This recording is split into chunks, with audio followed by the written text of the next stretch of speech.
Myself and Marsha back once again, like Renegade Masters, to bring you another Talking Cobblers about wrestling.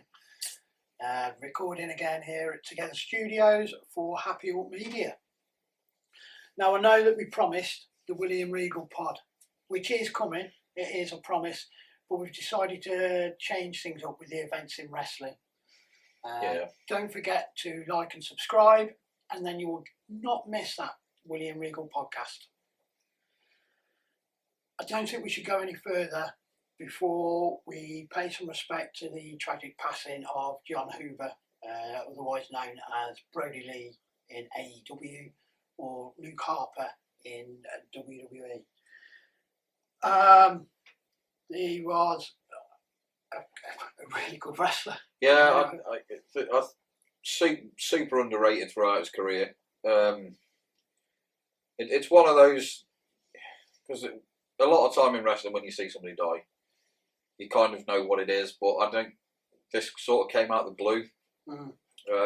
He was just off telly, and then and it is super sad because if you just hear all of the wrestlers speak about him as a person, they all really liked him, and as an in-ring worker, he was superb. Yeah, he was criminally underrated throughout his career. Criminally underrated. I mean, we've got a couple of favourite matches, one piece. I've got one. Mine was from Elimination Chamber 2017 versus Randy Orton. Now, Randy Orton is one of my least favourite wrestlers. I wasn't looking forward to this match one bit. Not one bit, because, like I say, Randy Orton is boring. King of the rest holds. Yeah, he is, 4-hour chin lock. But I feel that Luke Harper, dragged it up. I think that he energised Randy, and I think when Randy Orton is interested, he is very, very good. And I think this match was very, very good. And what also I liked about it was the crowd switch. The crowd switch. Orton came in a bit of a babyface. He got cheered when he come down. And Orton babyface always bad. Harper got little to no reaction.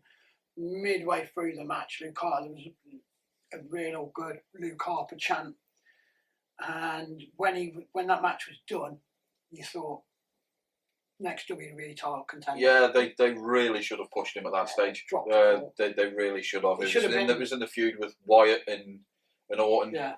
It's the story leading into that was great. And it had the Harper didn't trust Orton, because that's how that match came about, and then it ended up being Orton and Wyatt at Mania with the bugs on the ring, and the less said about that match, the better. It really should have been. Harper should have been in that Mania match. Should have been a triple threat without the bugs on the ring. Yeah, well, but Harper was ready. He should have had his title shot then. Yeah, no, I can't disagree with that. I think if that's the most ready he's been to step up, and they, for whatever reason, they didn't want to. Yeah. My favourite Brody Lee match, also from an Elimination Chamber, 2014. The 6-man tag, Wyatt family versus the Shield. Yeah. This is one of the best 6-man tags that I've ever seen in my life. Rewatched it again recently, and the crowd are so loud and so excited for it. And despite the fact that it's in the middle of the card, everybody, the commentators and everybody, cannot stop describing how big of a match it is. They describe it as the biggest match in the company, and it was. I mean, the crowd is, from before the match even starts, it's just what they wanted.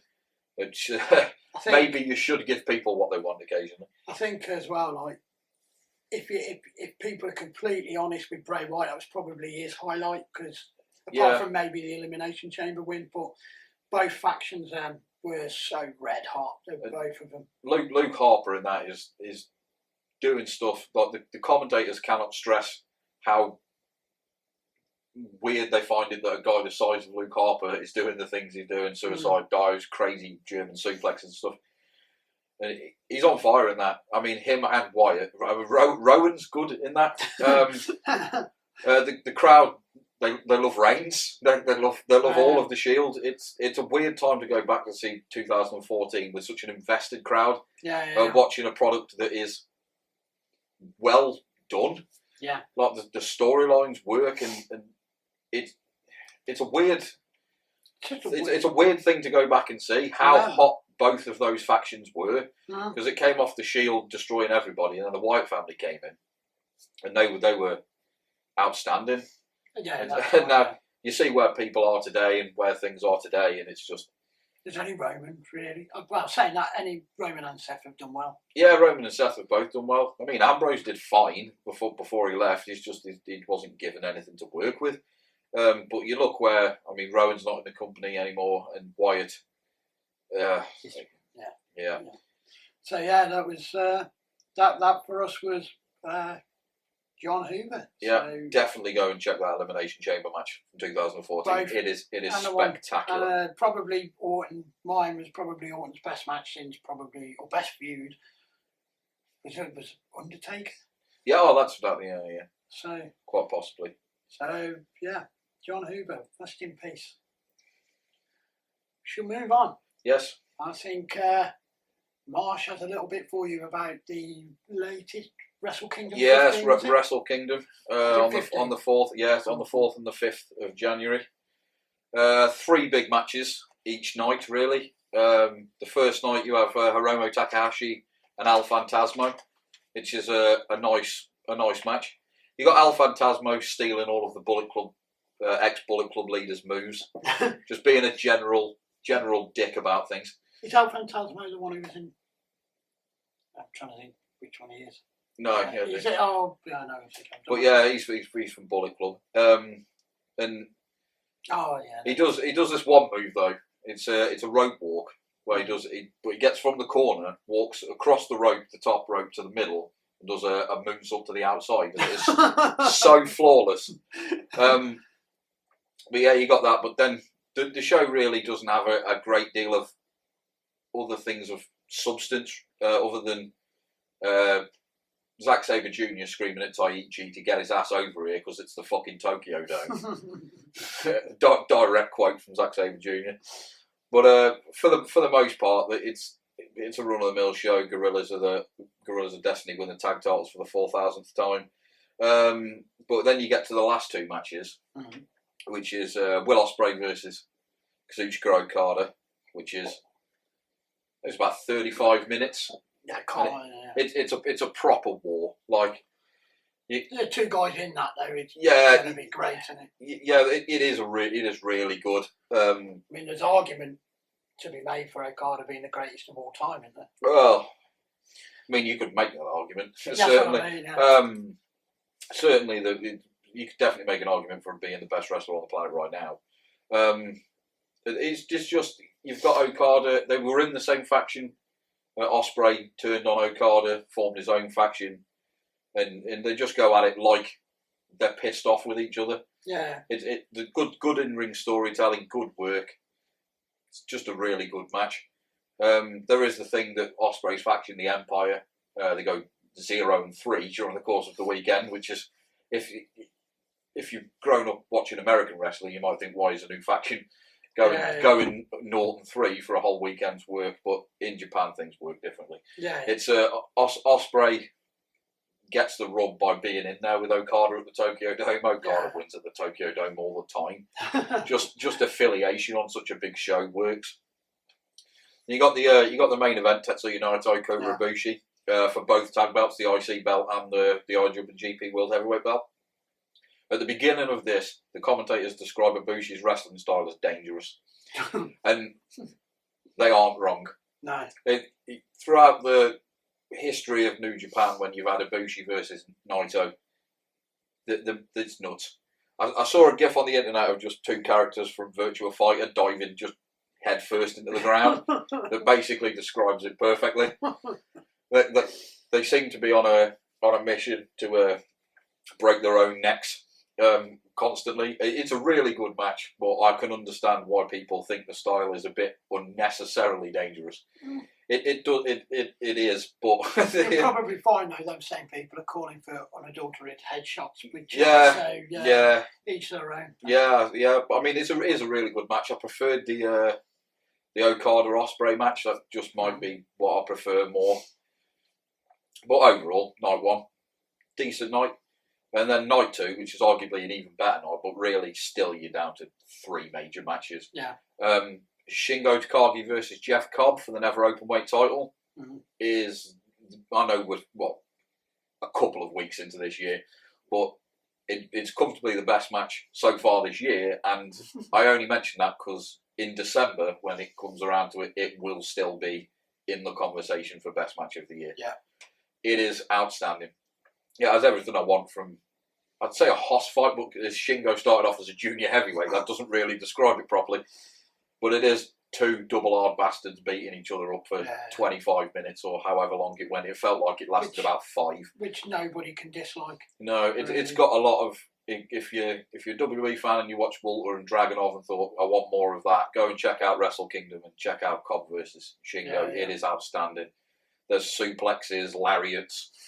It's outstanding. Just, it looks like it hurts, and that's what you want to see. Maybe it does hurt. Yeah, well, it almost definitely does. Yeah, but that's what I want to see. I want to see it look like it's they're properly laying their stuff in, and it does look like they're laying stuff in. 5-star match for me, absolutely outstanding. And then you've got Takahashi back after his day one, where he injured his hand on day one, so he came into this with a broken hand, and he wrestles. Was that legit or no? He wrestles for the junior heavyweight title against Ishimori. It's a good junior heavyweight match, or cruiserweight match if you prefer that term. It's just good. Takahashi's outstanding. He was out for quite a long time with a legit broken neck. Yeah. And he came back and he just looked like he didn't care about the broken neck. He just came back and did exactly the same stuff, does exactly the same stuff as he did when he left. It's not the best match I've seen between these two. They have had better matches before, including legitimate 5-star classics, but this wasn't quite at that level, but it wasn't far below that level. I'd put it around the level of Ospreay and Okada from night one. Really good match. And then you end up at the main event, which is Jay White challenging for Ibushi's double titles. And it's long. It's 50 minutes long, essentially. It didn't really need to be that long. It is a very good wrestling match. Could have shaved. You could shave 10 minutes off it. It's a better wrestling match, I think. Yeah. But it does work into the post-match promo from Jay White, where he's just completely broken. He can barely walk. Yeah, I was going to mention the promo. It is. Yeah, it's a really good promo. He just gets angry with everyone around him, pissed off that they won't help him or anything. He's just sitting there on the floor cutting this promo where he's just annoyed. He's been through this 50-minute war and no one seems to give a shit about him. Like it's a really good promo. With Wrestle Kingdom, I think you can really pick just those 6 matches and you can watch them. I mean, all 6 of those matches are long. Yeah. Because Wrestle Kingdom doesn't really do short matches for its big matches, so you can watch those. There is the whole clap crowd thing going on that is in Japan at the moment, where you've definitely got to check that out because it is weird. They've got these things called thunder sticks now, though. They bang them together and they make a really loud noise. Only sticks. Only thunder sticks. Yeah, so not even a dome. So yeah, it's a really good show. Well worth checking out. Yeah. Good. Right. Some other stuff we've got to discuss. We may as well weigh in with this whole NXT versus AEW. Okay. I don't particularly like doing versus because it's hard to compare the shows, which is better because it depends what you want from wrestling. I don't really understand why you'd want one to succeed at the expense of the other one. But that's what, as wrestling fans. Yeah, I know. I don't. You can't like both.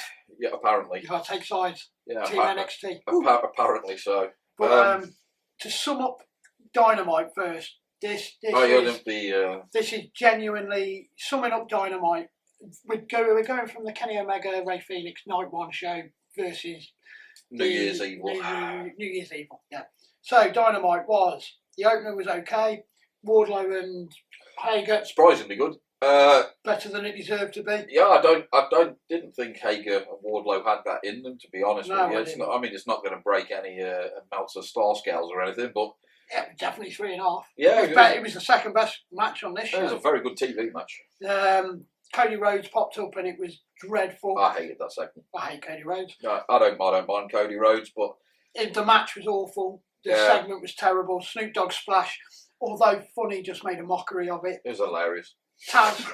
Taz is still a really good promo. Oh, yeah. Taz is excellent. Great. In what he does. Yeah. Taz is in his fantastic. position now, he's brilliant. And of course, you can't forget Abandon, whose only move seemed to be biting. Oh yeah, Abaddon, yeah. Abandon, yeah. It's Yeah, Abaddon. the old under the ring vampire bite. Yeah, come out with all the fake blood. If anybody ever mocks WWE for that sort of stuff. Which I told you, Baszler did that exact same thing. Yeah. It was terrible then, and it's terrible now. This show basically was a one-match affair. Oh, And that match was Kenny Omega versus Rey Fenix.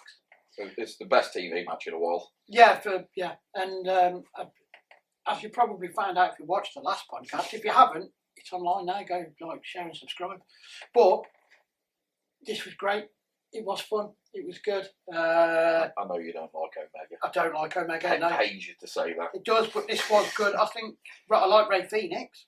It's hard not to like Rey Fenix. There was actually some good selling in this. I mean, Omega again abandoned working on a knee, which he just dropped it. Forget that. I've done 2 elbow drops on it now. That'll blow it out enough for the match. There's about 10 million Hurricane Ranas right at the beginning. Rey Fenix loves a Hurricane Rana. Oh, he loves a Hurricane Rana. There was some really, really nice moves. So there was Omega catches Phoenix at one point and just goes straight into a Tiger Driver. Yeah, it's great. He catches him vertically. It is beautiful. It is insane. Yeah, I'd say that match is really sums up what AEW can be. The whole show is sort of what AEW is at the moment. Terrible women's division. Oh, yeah, awful. Some decent tag teams that, when they put their efforts in to the tag team division, their tag team division is good. Yeah, it is. Yeah. But sometimes you just get matches thrown together. I understand this; it's TV. Yeah, but still. A lot of the best eras of wrestling had a whole bunch of 8-man tags, and 6-man tags, and things like that to open shows. It made sense in a storyline for SCU, who I do like. Yeah, they've got the whole. We're going to split forever. When they lose, they'll lose to the Bucks almost certainly on the next pay-per-view. I would think. I'd stretch it out a bit further. Personally, story-wise, do a Ric Flair whole type of thing, because they're both approaching 50. If they split up, well, I think he's 43, Kazarian. But yeah. He's older than that, isn't he? No, I think he's about 43, Kazarian. Either way, I don't see where they go as singles wrestlers, Daniels and Kazarian. No, they haven't got. I mean, not now. TV title. Yeah, but that's level. That's Darby Allin, and that's stacked. Yeah, you got Darby Allin and Cage. I think John Silver will come through in there because I think he's great. Yeah. I think he'll come through there, and I think that's where they're going to go with Sean Spears as well. He'll come through to a challenge for that. Yeah, he could do, but well, he had a sit-down promo with Shivani, didn't he? Yeah. I don't know where Sean Spears is really going in AEW at the moment. He's a tiny bit lost in the shuffle. He's doing that whole "woe is me" gimmick. Yeah. It will if it doesn't pay off. He's doing it, but he's not doing it as well as Sami Zayn. Yeah, well, it's hard to do things. Sami Zayn's really good. Oh, he's great chicken shit here. Yeah, Sami Zayn is really good. I do need to mention something that's annoying me though, and it's with fans, that "this is awesome" chant. Oh, yeah. It's the new what? Yeah. It's just everything. This is shut the fuck. Yeah, I mean, it happens. But even that Elimination Chamber match I was on about with the Shield, it happens before the match even starts. No. Like, the match hasn't even started, so... and it's just, it's like chanting for CM Punk. Yeah. It's just, shut up, let it be awesome. Yeah, I don't really like that when fans hijack shows. There's a time and a place for it. It's the Raw after Mania. You can do what you like there. No one takes that show seriously. No. It's just a good time to give the drunk crowd. I've been in that crowd. It's a very drunk crowd. So, yeah, it's that's the time when you can get yourself over, so to speak. In regards to this match, there's a couple of other things I've got to say that I did enjoy. I enjoyed the V trigger versus a super kick spot. Yeah. Omega hits a V trigger, and immediately, because if he didn't do it immediately, it wouldn't have worked. He flipped up, hit a super kick. And Oh yeah, when he goes down, lands in the kip up. He did it. I mean, obviously, it's literally is immediate. Yeah, absolutely immediate. If it wasn't that quick, and if it wasn't like that, because then he sells it immediately afterwards, so it wouldn't have worked. It was like Phoenix is, I think, way better than people think he is. Phoenix is an exceptional wrestler. And there was another one that there was a moonsault into a German suplex, which I think was. Oh, that looked awesome. Yeah, that looked awesome. A bit like a moonsault chaos theory. Again, it was just so well timed because he literally, as he landed, had already hooked on the German to get it straight over. Yeah, that's absolutely perfect. Phoenix is an outstanding wrestler. That was a pay-per-view level match, and I think that might be one of the downfalls with AEW. They need to stop putting pay-per-view level matches on free TV. Yeah. WCW like to do that. They did, and look what happened to them. Yeah. Well, I think, I mean, even though I didn't like the match at all, Moxley versus Omega would have sold pay-per-view. Yeah. It didn't to me, I would have bought it. I mean, the thing there is, because they only have a limited amount of pay-per-views at the moment, you can't really save all of your big matches 3 months or 2 months or however long. Ginormous match like Moxley and Omega. Yeah, no, I get that. But they build that show as a massive pay-per-view level TV week, and it did massive numbers. I mean, that was the week Sting came back. I mean, I don't care either way particularly. Right. His entrance was awesome, and it is awesome every time to just see it start snowing whenever Sting comes out. That really is awesome, and there is a big difference between Sting returning and Goldberg randomly turning up and demanding a title shot. I'm actually quite concerned Goldberg might turn up here at some point and just say, "This is mine now, lads. Off you go." I mean, look, he's already beaten Drew McIntyre. Yeah, he's gone. He's faking COVID. That's it. The difference here is Sting isn't going to come back and immediately. I mean, he already hasn't come back and demanded a title shot. I don't think he could wrestle, but Goldberg. I mean, I could make that point for Goldberg. Yeah, Goldberg's never been able to wrestle. I mean, the amount of really good Goldberg matches you could put on one hand. Here's an unpopular opinion for people. Goldberg will be AEW champion before the end of this year. That's not. You heard it here first. It's not going to happen. Tony Khan's a mega fan. Yeah, he's not a fan of. You watch. He's not a fan of Goldberg, I don't think. You watch. he'll come in. Maybe he is a fan of Goldberg. He'll come in and he'll spear Kenny Omega. Kenny Omega will break in half, literally because of the power of the spear. It'd make weird TV. It would. He won't even need to jackhammer him, just the spear. I mean, the last time he tried to do the jackhammer was on Undertaker. No, was it Undertaker or was it Wyatt? No, it was Undertaker. Undertaker, and he nearly killed him. Yeah, he did. So yeah, let's not have Goldberg in world title matches, please. No. So yeah, overall, Kenny Omega, Ray Phoenix was great. The rest of the show, check out Hager versus Wardlow. It's okay. And check out Snoop Dogg's fantastic award-winning splash. Yeah, really good arse up splash. Yeah, it's fantastic. If we have a look at NXT, I think it's a very similar show. Yeah, I mean, you could sum that up with the same sort of gusto. Yeah, it's a very similar show. There's really only 2 big matches on it. Well, if we just sum up the show, opener was poor because Karrion Kross is terrible. Well, I'm not a fan. Escobar versus Metal League was okay. It was a match. But I really like Escobar. So do I. You really? Yeah, he was King Cuerno in Lucha Underground. He's really good. Yeah, he is. Yeah. Zia Lee with the new knife skills. Oh yeah, knife cutter. Love it. Absolutely pointless. It's not a stereotype gimmick at all. No. Not at all. No. Gargano's got to be the worst heel in wrestling. He's not a good heel. He's not. No. No, he isn't. He's white meat babyface that you want to get behind because he's small. Yeah. Yeah, it fitted perfectly. The whole face thing fitted perfectly. This just doesn't. It's so weird watching him as a heel and Ciampa as a face. I don't understand this thing with NXT as well, where they have to have a host. No. And Dexter Lumis can put a coat on in like seconds, switches a switch, and he's got a coat on. Yeah. Well. But Dexter Lumis is terrible. The only good thing that came out of that whole segment, I did like the picture they put up, the superhero picture. Oh, yeah. Was it looks like Khashoggi. He's going to get a push. Yeah, I'd like Kushida to get a push. He deserves it.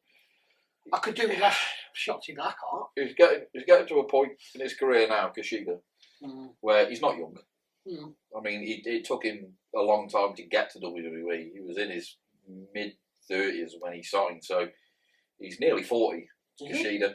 So he's going to have to get a push at some point, or else it'll just be another one of those Triple H wants him in, then they do nothing when he gets there. Literally, that's what happens with everybody except Kevin Owens. Yeah.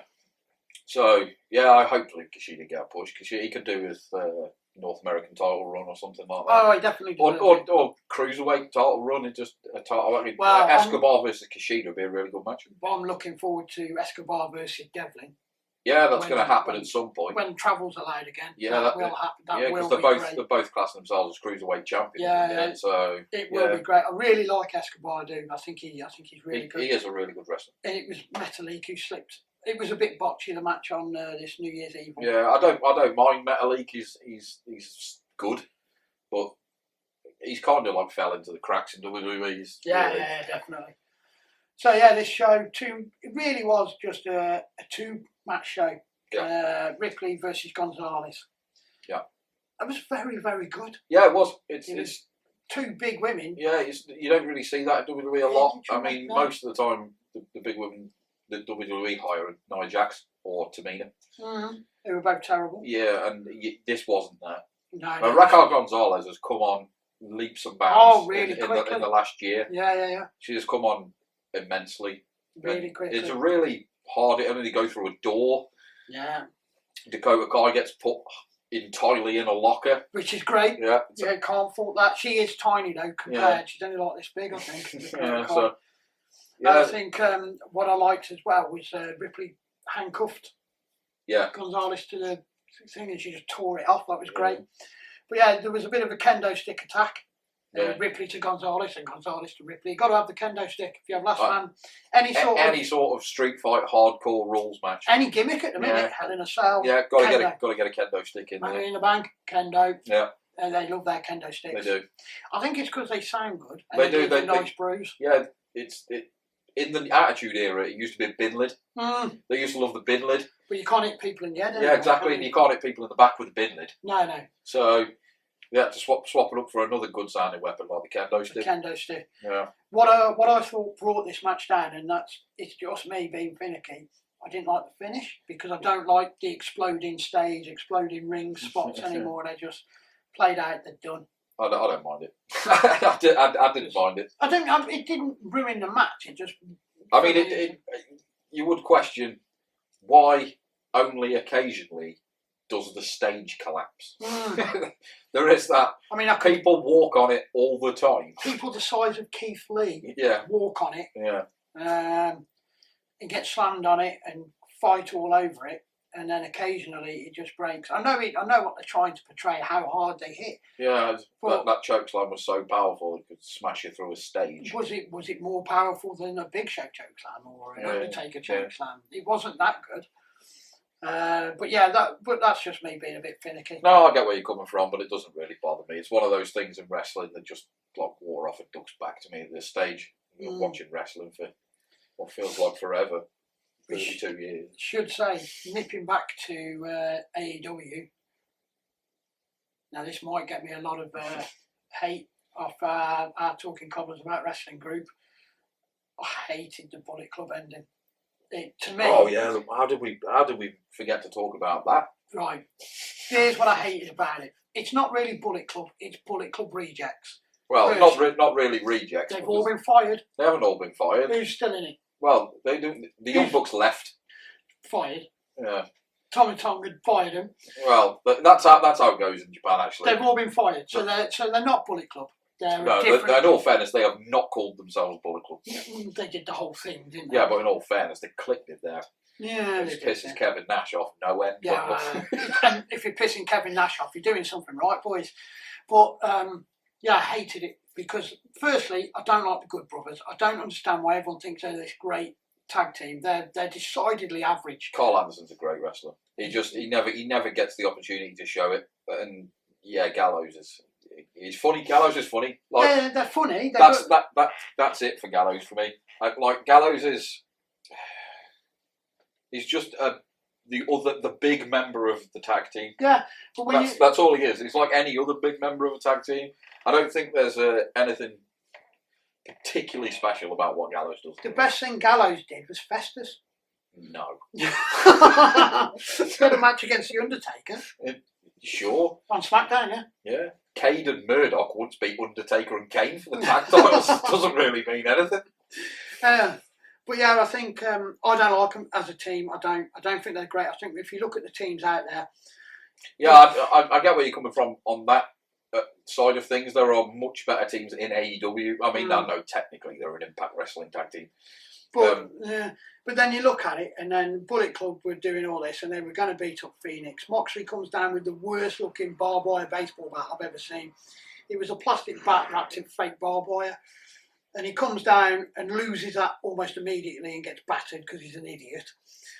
So Moxley was made to look stupid. In all fairness, Moxley does like going head first into things without thinking about That's it. because he's an idiot. That's part of his gimmick. What, being an idiot? Yeah, kind of. Probably just being a lunatic. Just being a nutcase. Because he's mental. Yeah. He's an idiot. And then, so he looks stupid. Then you've got the whole of the undercard roster, which they haven't got a big enough roster to bury. Got buried. Yeah, I mean, in all fairness, they got a match out of it the following week, which they lost handily. So yeah, all in all, shitty angle. I liked it. I didn't think it was some sort of transformative super angle or anything. Oh no, What Culture gave it like I've read the What Culture review of that show. I think they gave it 10 ups and 0 downs. Oh, in all fairness, I don't remember the last time. In fact, 0 times in the history of that ups and downs, as Simon Miller gave more downs than ups to AEW. Simon Miller didn't do it. He does the YouTube video. Yeah, Simon Miller. It didn't write the article. To be fair, I don't know who wrote the article. To be fair, I love Simon. While we're on Simon Miller, best guy for wrestling on YouTube. Yeah, I love Simon Miller. Follow him on Twitter. Give his podcast a listen. He's brilliant.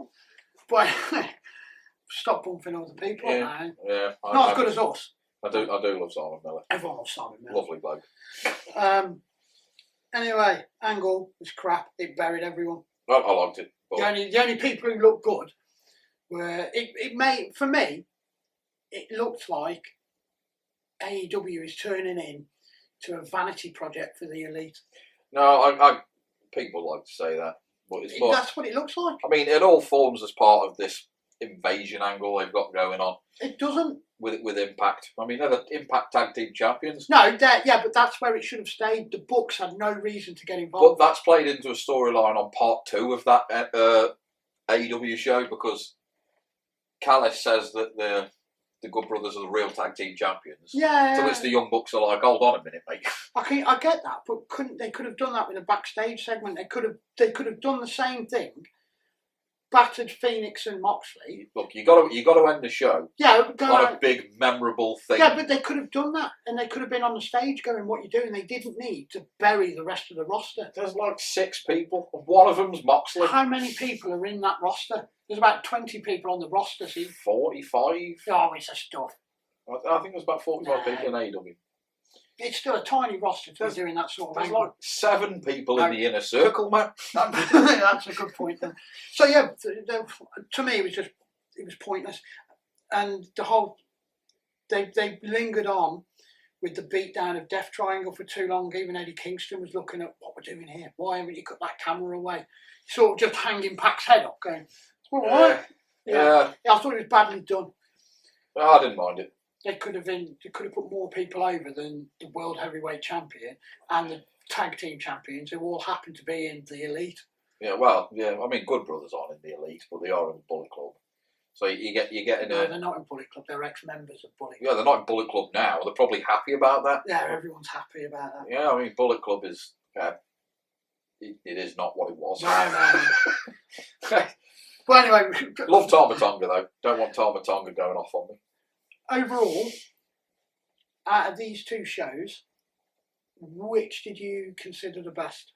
I mean, we haven't even got to the main event of the NXT show. God, we haven't, have we? No, we just completely skipped over it. We just went off. I thought we'd done it. No, Kyle O'Reilly versus Finn Balor 2.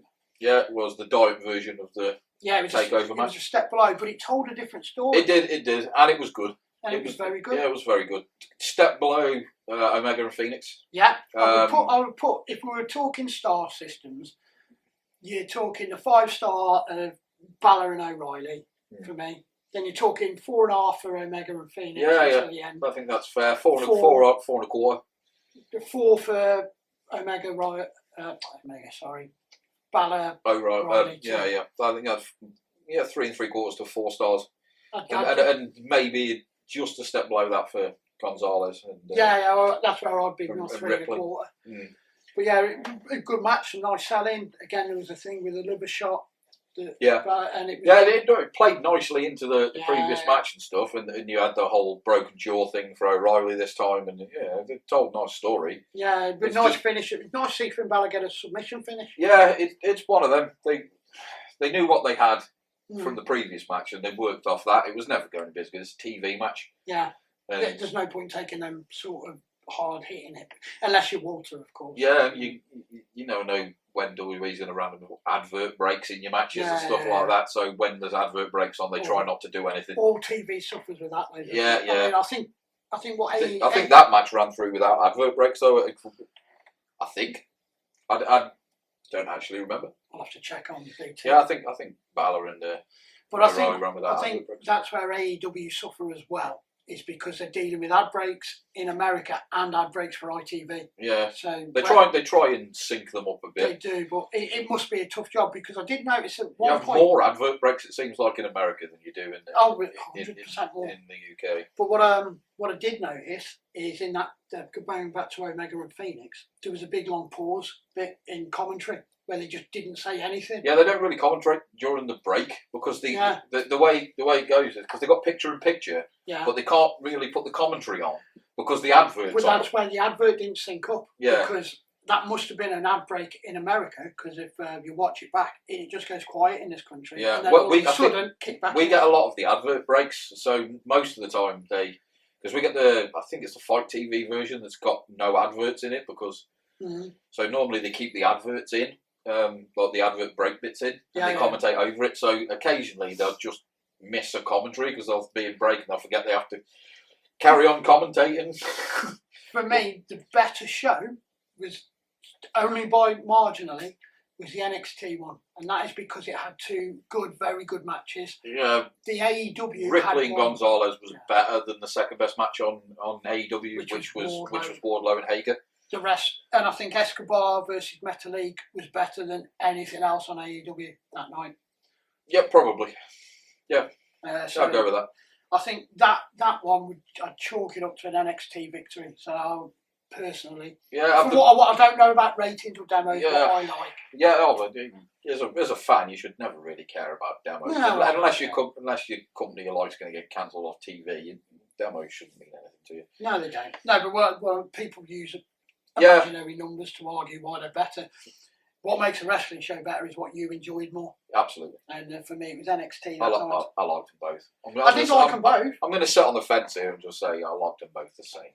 Like there's weeks when NXT is definitely better, and there's weeks when AEW is definitely better. But they ran 2 big shows head to head, and I mean, if we're talking this week, not a lot happened on either show. No, really. See, it's the literal opposite of when they ran head to head with 2 big shows. Now they're running head to head with just 2 shows. I mean, there was a Dusty Rhodes Classic, wasn't there? Which I don't know. Nothing really happened to it.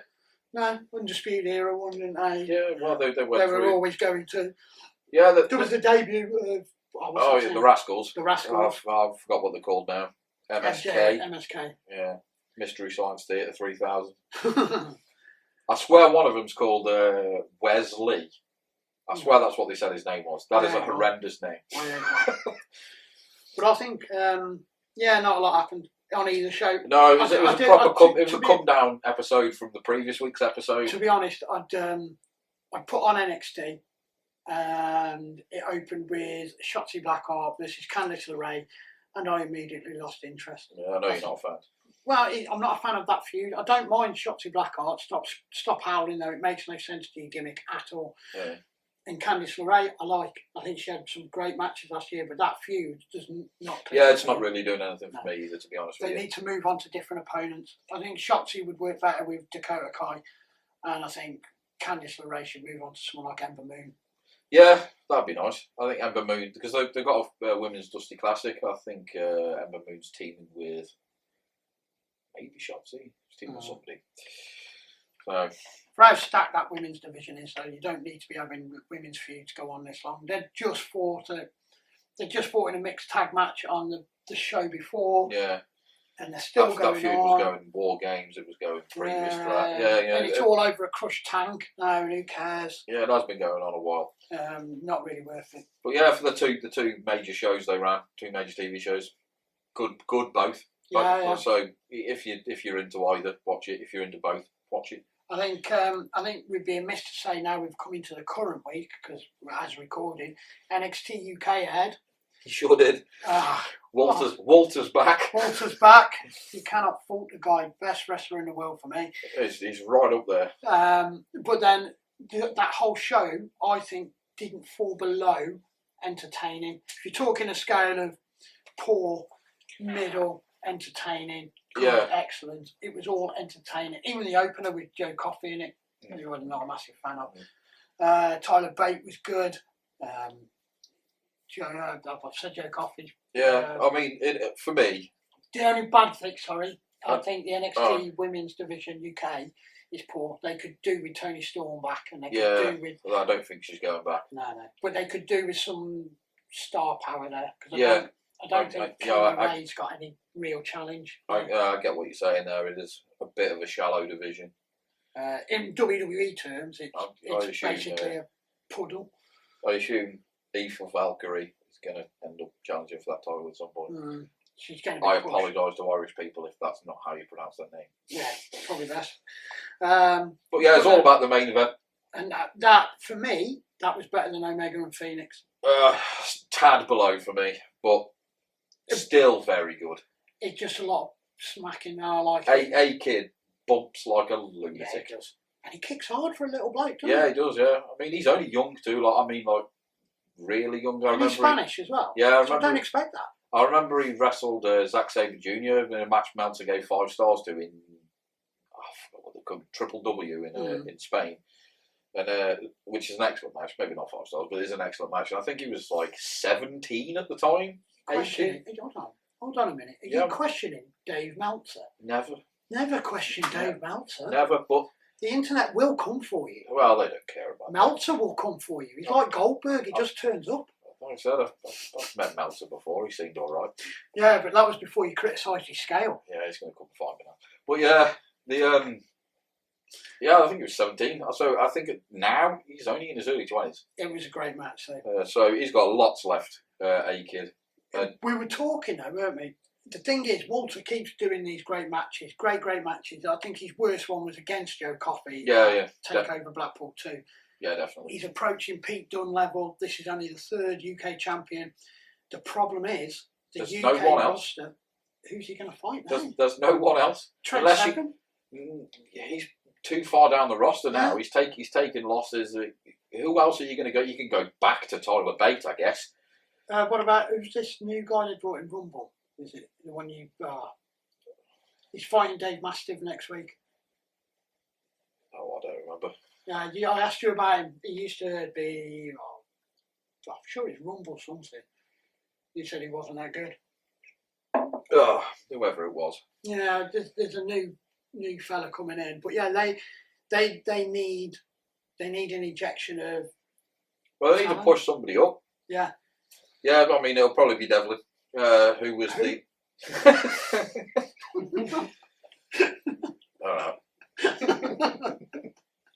Yeah. So probably Devlin? Yeah, probably be Devlin, yeah. So, I mean, there's very few people who can challenge Walter for the title at this stage. Not in NXT UK. No. They need... I don't know, unless they do some kind of talent exchange with NXT, or they do a Worlds Collide. Yeah, but then you've got to send somebody over. If they win the title off Walter, you've got to send them over and they've got to film a whole bunch of stuff. I don't see Walter losing this title for quite some time. Ever. I think he'll lose it when he wants to. Yeah, there's no one in the company. There's no one in that company that looks in a position to beat him. Even Roman Reigns. Dunn's gone. So Pete Dunne's gone.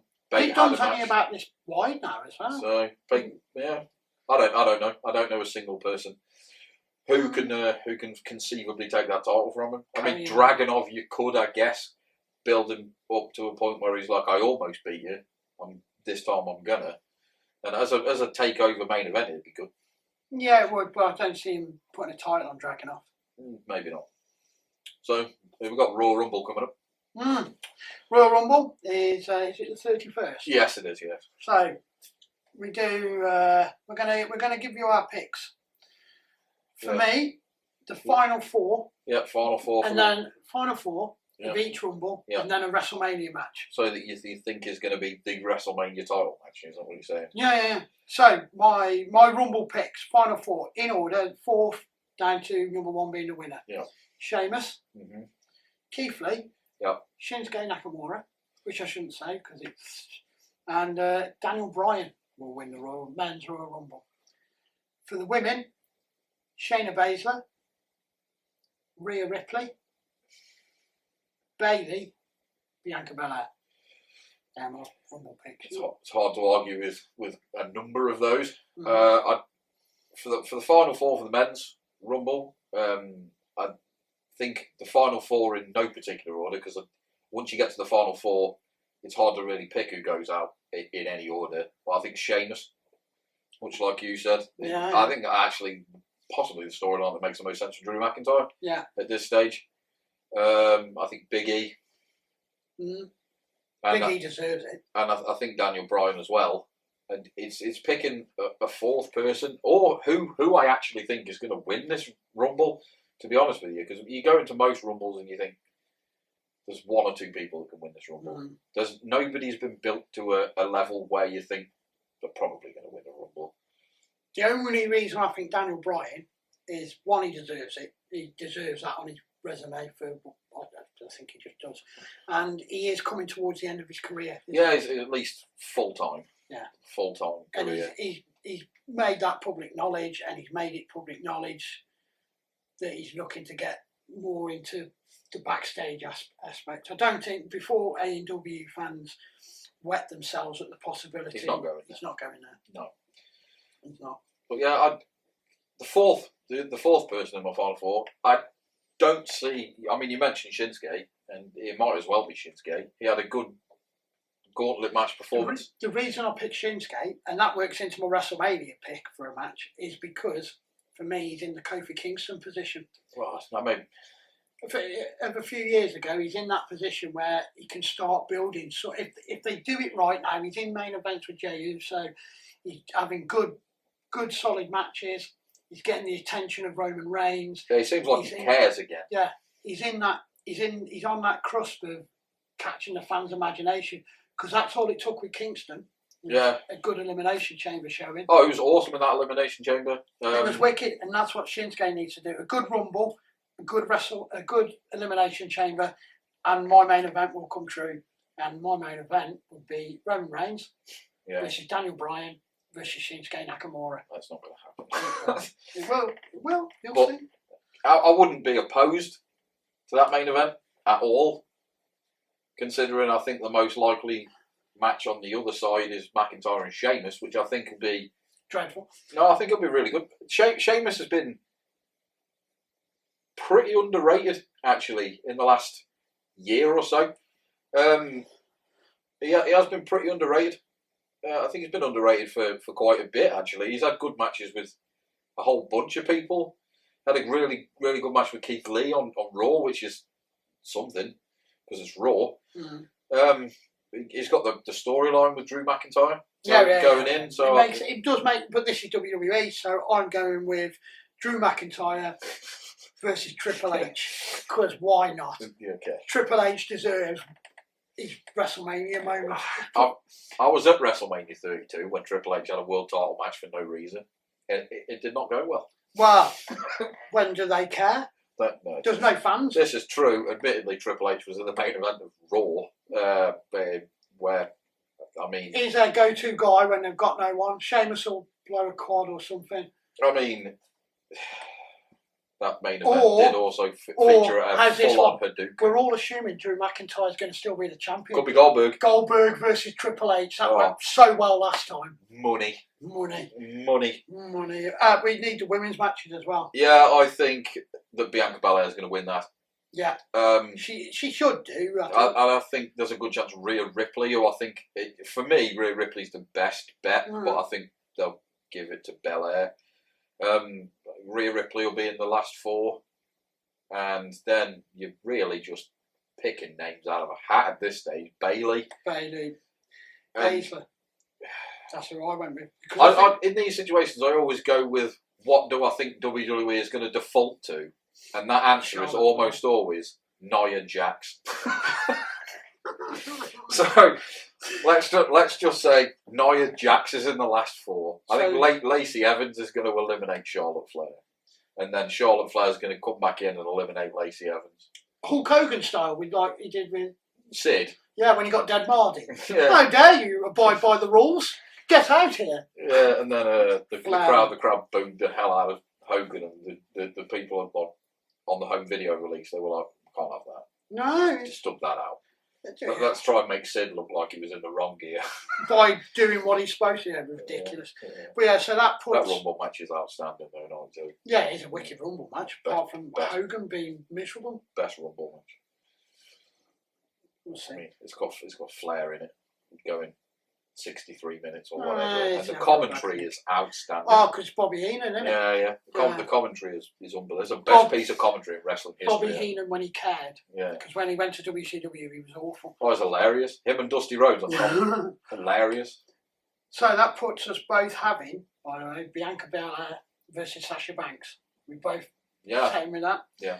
So on the Raw side, I have Asuka versus Rhea Ripley. I can't argue with that. That'd be a banger. I'd absolutely love that match. Yeah. What I think it'll be is Asuka versus Charlotte Flair. I don't know if it is. No, once again, I just default to what WWE thinks people want for WrestleMania, and they just think they put Charlotte Flair in there. If you're thinking about it, right, WrestleMania is a lot about the casual, isn't it? Yeah. So how about someone who's never won a title before, Asuka versus Goldberg? Straight versus straight. Oh, God. Absolute money. 100 and... What was it? 170... £3 and 55 pence. 170 whatever, you know. Yeah.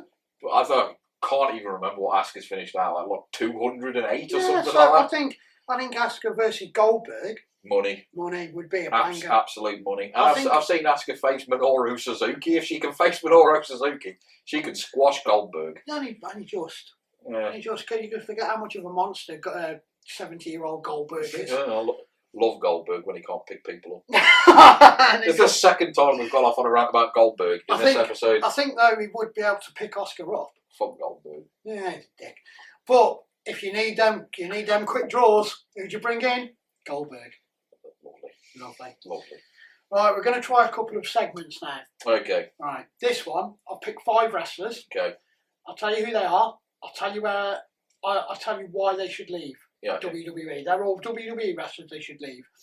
Then I've got written down here where I think they should go. Yeah. Marsh is going to say first where he thinks they should go. Okie dokie. And then we'll see if we match. Yeah, we can do that. First name on the list. Yep. Natalia. I think she should go because I think she has hit her ceiling in WWE.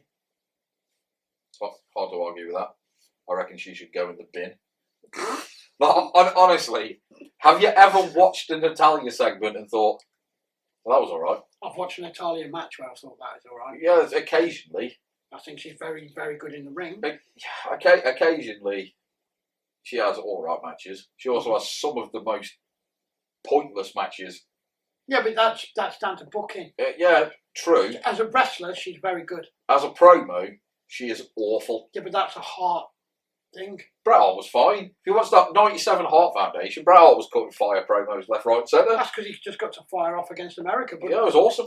For the rest of his career, he was dreadful. Owen Hart wasn't the greatest promo. He once did say he was going to kick someone's leg out from underneath their leg, which is one of the best promos of all time.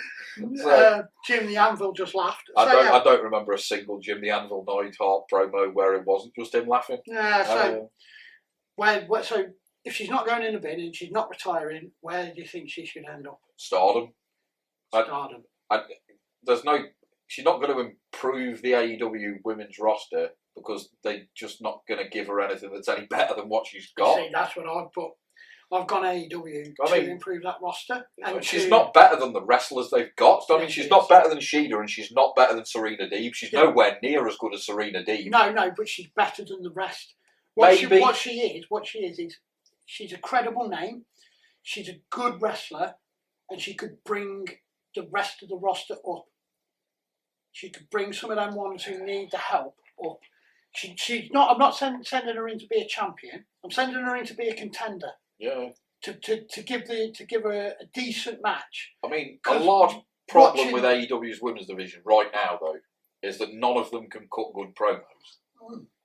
So, that isn't going to help when you've got one of the all-time worst promos going out there and carrying on doing that. But if we're talking a good women's promo, who are we talking?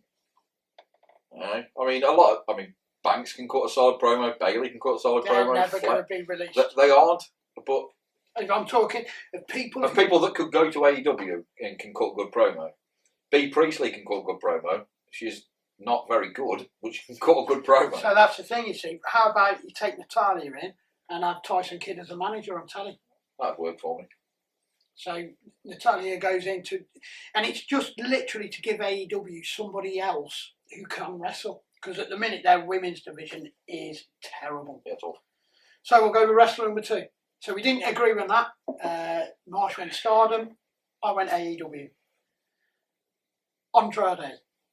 And simply because I think he's been tragically underused because he's immensely talented. I still think he might be the best wrestler on that roster. Oh, he's amazing, isn't he? And people forget how good he is. Yeah, he's outstanding. He's brilliant. Absolutely brilliant wrestler. Yeah. Now, here I could go New Japan because he already wrestled there and he was great. Mm-hmm. He's going to get good matches in New Japan, but I don't know where he fits necessarily in New Japan.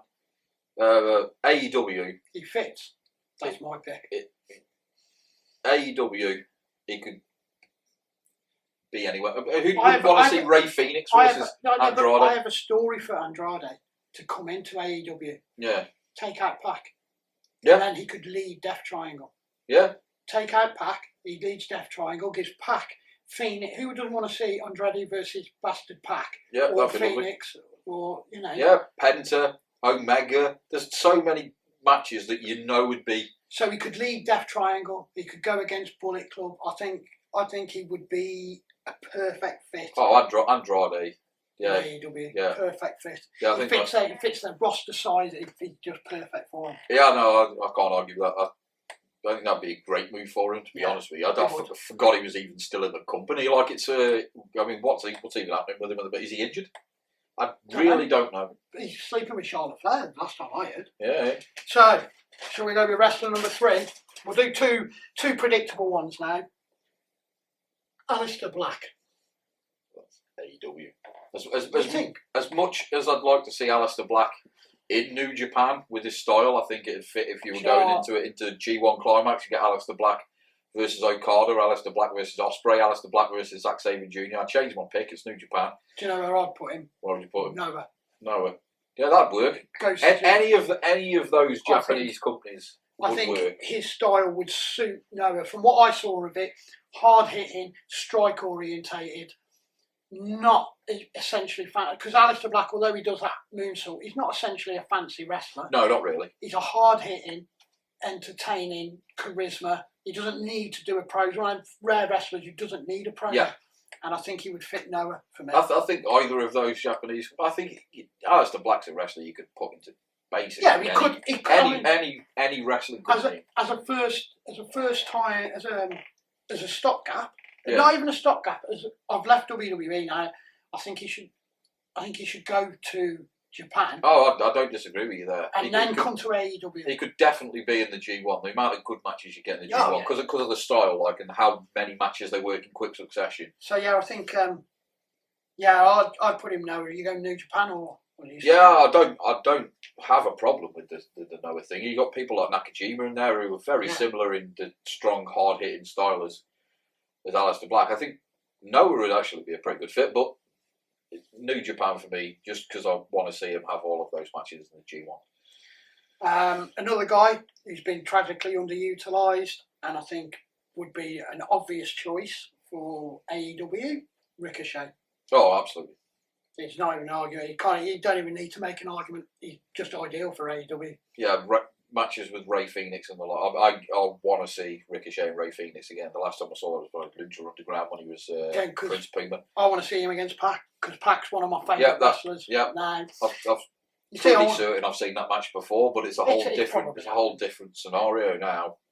Yeah, it'd be awesome. And the final one might come as a bit of a surprise: Tommaso Ciampa. And the reason, and I don't think this is forever, the reason is because I think he's struggled to recover since Karrion Kross.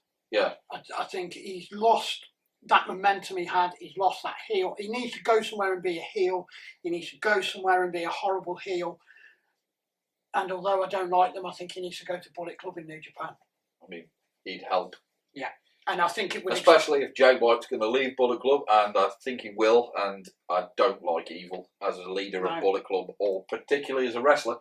So, yeah, I guess. When I looked it up, because I was thinking New Japan, I thought, has he ever been there? And I couldn't find any record. So I think it would expand Ciampa. I think it would give him more of a repertoire. My concern is his neck injury. In Japan? Yeah. Yeah, because it's like high angle stuff. Yeah, that'd be my concern there. But if he was fine and he went over, yeah, he'd work out nicely. I mean, Bullet Club, but they cheat a lot. It fit. But like I said, I don't think forever. I think Ciampa could do well in WWE, but he needs something to freshen him up because he hasn't. He needs to turn heel. Yeah, I haven't really been that interested in what Ciampa's been doing since the Gargano feud. And that finished poorly. Yeah, it did. It finished on a bit of a downer. That pre-tape match they did was not that good. And then he got stuck in with Karrion Kross and got murdered. Then he got stuck with the Velveteen Dream and Kushida. Yeah, now he's with Timothy Thatcher.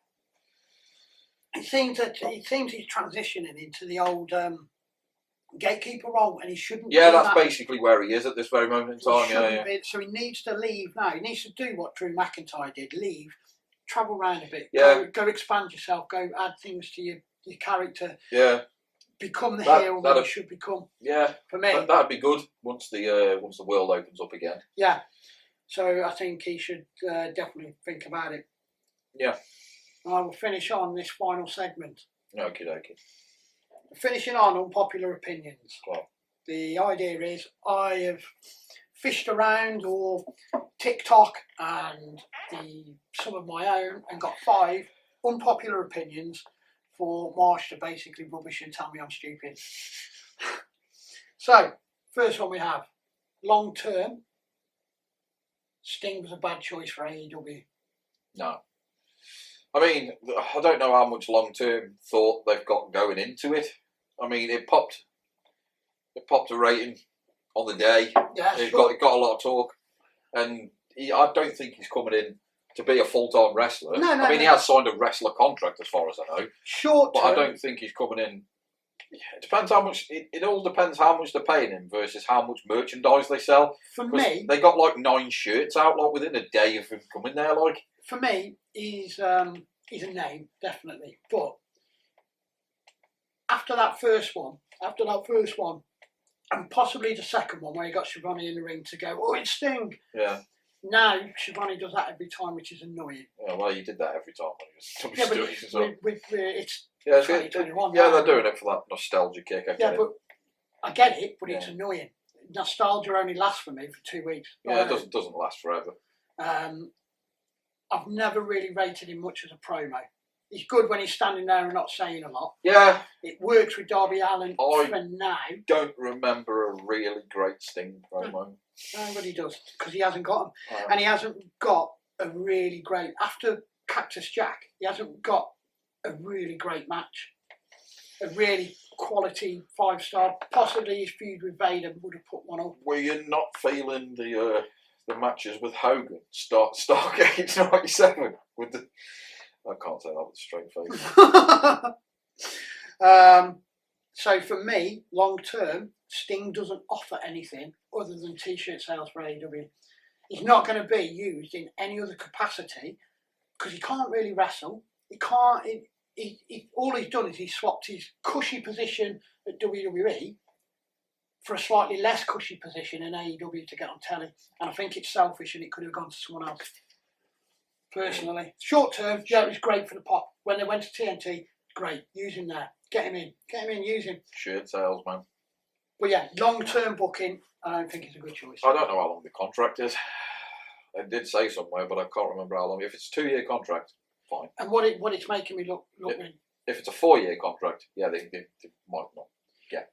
What's annoying me as well is he comes down and the whole of Team Taz are terrified of him because he's got a bat. He's stinging it. There's 4 blokes there. He's a 95-year-old man. We've been mocking Goldberg. He wasn't scared off the entire NWO. There was like 300 of them.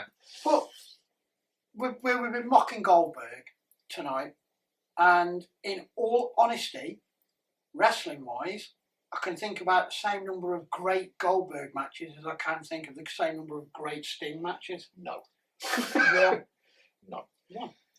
Which was that Ric Flair at Clash of the Champions 1? That's a banger. Or the Lex Luger match against the Steiners. No, nothing with Lex Luger in is any good. That's, you see, you need to go back and watch that. I will. 3 of the 4 people in it, I mean, Sting and the Steiners, the 1992 Steiners, man. They're all right. The 1992 Steiners are awesome. But Sting for me wasn't a great wrestler. He was a great personality. Cactus Jack. That was great. Yeah, that was my one. Beach Blast. I think it's Beach Blast. One opponent. But so are you saying yes or no to that? I'm saying it depends on. Don't sit on the fence. That's cowardly. No. Need a decision. No, it's a fine deal. Fine deal. Okay. Brock Lesnar. What about him? Great champion. Yeah. That was easy. I mean, what else am I supposed to say? I mean, people rant about Brock Lesnar not being there or whatever. Doesn't matter. To me, it added to the aura of the champion. Yeah, it doesn't matter. I agree with you. And Brock Lesnar's a good wrestler, and when he's motivated, a great wrestler, and an excellent seller, which people seem to forget. Yeah, Brock Lesnar's. And he's a draw. Yeah. He's a draw for UFC. They mention his name and he drawed. Absolutely no problem. Brock Lesnar. Fought Mark Hunt and got in the top. I think he was the top seller for that year. But anyway, Brock Lesnar's great. This one you may guess who this opinion's come from. AEW turning into a playground for the elite. I already explained this. Yeah, not really. I mean, I get why people think that, but I don't really agree with it. I mean, I'm hoping there's so many other people involved in the thing, and so many people are on being the elite that it gets to the point where, I mean, like, is John Silver in the elite? Because he's on being the elite. I'm hoping I'm wrong. I am. I'm hoping that I am wrong. But for me, they need to move the championships off the people in the tag division. They should. The only logical step is for them to move the belts back to FTR, because the FTR are the best tag team in the world for me. I mean, probably not at the moment, but I mean, when they hit the stride, they're right up there as one of the best tag teams in the world. World champion wise, storyline, it makes sense to move it to Adam Page. In the end, you can't do it right now. You're in the middle. You're in the middle of a storyline. No, and we were saying Adam Page is definitely the person I'd put the belt on next. Yeah, 100%. When he's done with whatever that he's doing with the Dark Order, he seems to be having a laugh with them at the moment. Well, I mean, we're talking about this earlier because there's other wrestlers I'd like to see in the main event, but you can't put everybody in the main event at the same time. It's not possible. So sometimes people don't fit the storyline you're telling at that time. Logically, Jon Moxley should be the next challenger. Yes. Logic states that. I assume he's going to get a title match. Yeah. I assume he's going to lose it. And probably through nefarious means. Yeah. And there should be some kind of crossover with TNA. So there's a lot going on. I think once Pac is done with Kingston, he'll become the next challenger. I do.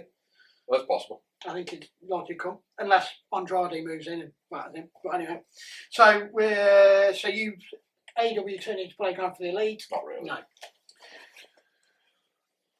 Again, this might come as a shock to you. I'm sure it will. Tony Khan needs to stop booking like a fan and book like a boss. I mean, at some point, yeah. He's going to have to be a bastard. Yeah. Right now, no, not really. It's working out. It's working out fine. He's doing good TV numbers. He's got good, like, credit amongst wrestling fans for putting on a compelling enough show. On a day when NXT are also trying to put on good stuff, his storylines make sense. Mm-hmm. Yeah. At this stage, no, he can carry on booking it as he is. At some point, yeah, it might be a problem. When he's gonna annoy somebody when somebody wants something and he's been really nice all the way through, and now suddenly he has to tell them no. Is eventually you end up with the scenario of having too much of a good thing. Now Cody Rhodes can come on and give all the glowing. I mean, he did an interview on the Jericho's Racist podcast the other day, where he said, "Oh, the UK fans are so great. Yeah, we know. We don't need you to tell us that. You're saying that just so people go, oh, Cody Rhodes, you're so nice." But eventually... Triple H tells us that all the time. Yeah, and everyone says the same thing about Triple H. Oh, yeah, we know. Just do the shows and stop telling us. I know, yeah, exactly. Give us a pay-per-view, goddammit. Yeah. So Cody Rhodes come on and does all these interviews. Yeah, it's a pure wrestling show. We're doing this, we're doing that. It's not. It's not, no. It's what you would consider sports entertainment. I mean... I don't consider any of it sports entertainment. But it is what we've been conditioned to believe is sports. That's what they do. It's a TV show. Yeah. And eventually, egos are going to take over. And Absolutely. unless Tony Khan starts reeling these people in now, I don't care how nice a guy Cody Rhodes comes across as, or Kenny Omega is. Here's the thing. They're all executive vice presidents in the company. Yeah. They're all on the booking team. They're all part of it.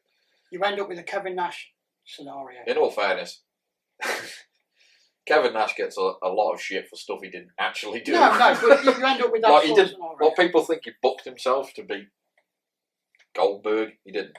No, but you end up with that sort of scenario eventually, and I think... No, it's very possible that it's going to end up where he has to piss somebody off. At some point, he's going to have to piss somebody off. So, on that unpopular opinion, you're saying... Not right now. Not right now, but at some point maybe, yeah. Sooner rather than later. Just get it done. I reckon you've got time. Okay. Last one. Again, this is one of mine. So the last three have been mine. Randy Orton should have left when John Cena did.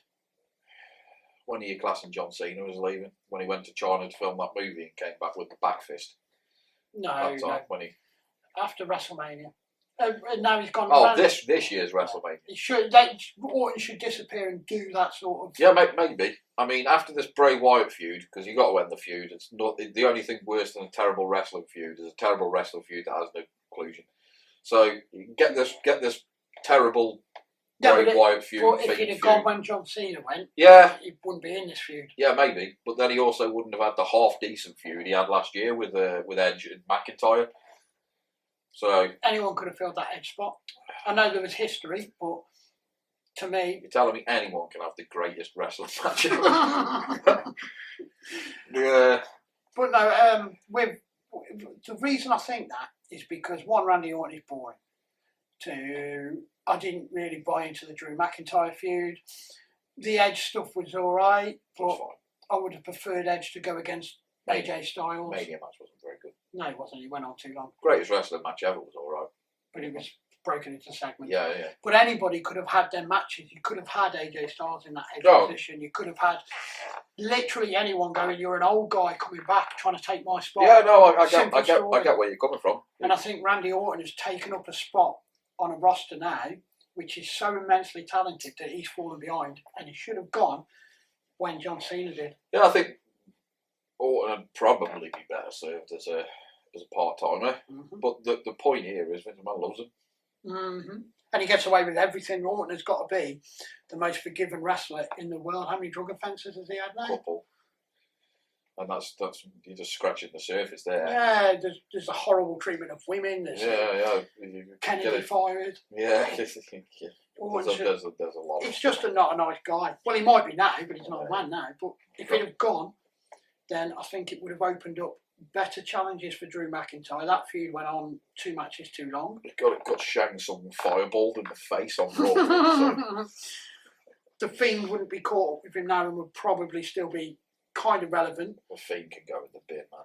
Well, he can now his face. Yeah. You can't. You've got a horror character and you turn him face. It's ridiculous. The whole run has been terrible. People keep telling me, "Oh, the Fiend's been great. He's been shit the entire time. No good matches. Like all of his matches are terrible. Most of them have got that stupid red light, which makes everything look even worse. The best thing about the Fiend, I mean, Bray Wyatt, you've got to give him credit. He committed to it. Oh no, I don't have no problem with actual Bray Wyatt's portrayal of the character. And the segments, everything that's written for it is garbage. No, the segments, the fun segments where he's Bray Wyatt and not the. They worked for a bit. Yeah, they went on too long. But that's WWE to a T. They get something where people catch on to it, and they don't know when to let it go.